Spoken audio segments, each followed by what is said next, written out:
আম্মা, বাইকটা কার? আর আবার তোর বড় ভাইয়ের। মাঝে মধ্যে তোর আব্বাও চালায়।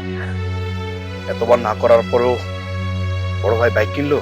আর একটা বাইকই তো কিনছে, তো এটা নিয়ে তো রিয়াক্ট করার কি আছে? সমাজে মাথা উঁচু করে বাঁচতে গেলে একটু রাজনীতি করতে হয়, আর রাজনীতি করতে গেলে একটা বাইক লাগে।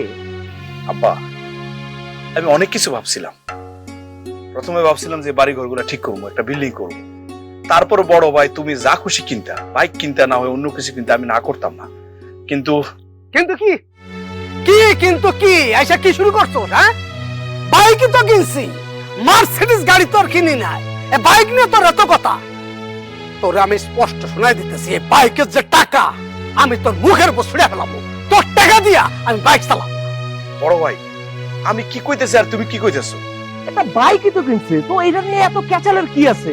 শোন, তুই প্রবাস থেকে এসছিস, প্রবাসী মেহমানের মতো থাকবি। বাড়ি ঘরের ব্যাপার নিয়ে তোর তো কথা বলার কোনো দরকার নেই। কি? আমি আমি প্রবাসী মেহমান?